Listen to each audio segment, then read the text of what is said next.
Good morning student. Next topic है हमारा universal law of gravitation, जो बहुत इंपॉर्टेंट है। तो क्या बोलता है यूनिवर्सल लॉ ऑफ ग्रेविटेशन?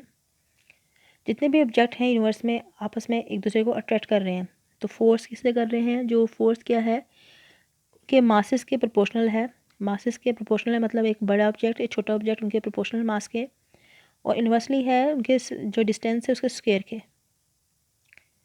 तो यहाँ पे अगर हम दो ले लें मास, एक बड़ा एक छोटा, जैसे हम बोल दें मून अर्थ, तो उनके बीच में डिस्टेंस जो डी होगा, ए और बी रख दिया, मास इसका बड़ा एम इसका छोटा एम, तो फोर्स इनके बीच में जी ग्रेविटेशनल फोर्स है।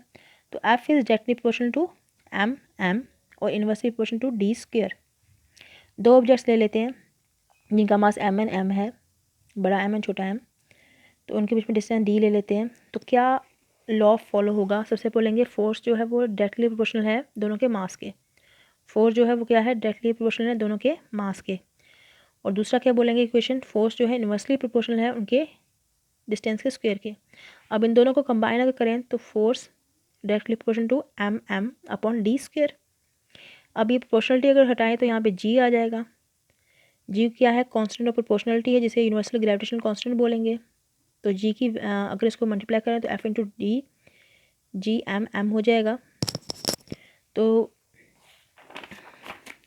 यहाँ पे जी की ऐसा यूनिट ऑफ जी क्या है वो ऑब्टेन कर सकते हैं, मगर ये फोर्स अगर हम पूरा कैलकुलेट करें तो वैल्यू ऑफ जी जो है फाउंड की गई है हेनरी कैवेंडिश ने दिया हुआ है 1731 से 1810 में एक सेंसिटिव बैलेंस से। तो क्या है इसकी value? 6.673 into 10⁻11 newton metre square पर केजी स्क्वायर।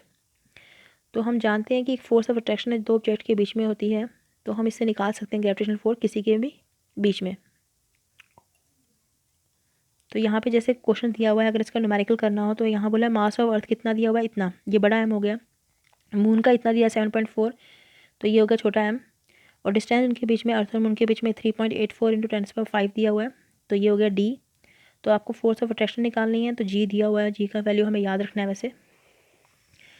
तो यहाँ पे हमने सबने लिख दिया। अब हम क्या करेंगे? वैल्यू भी डालेंगे यहाँ पूरी टोटल। इसमें जी की वैल्यू 6.7, एम की वैल्यू डी की वैल्यू, और उसको जब सॉल्व करेंगे तो इतना आंसर आ जाएगा। फोर्स ऑफ अट्रैक्शन जो उनके बीच में होगी वो कितनी होगी? 2.01 इंटू 10⁻20 न्यूटन। तो इस तरीके से हम क्वेश्चन इसका सॉल्व करेंगे।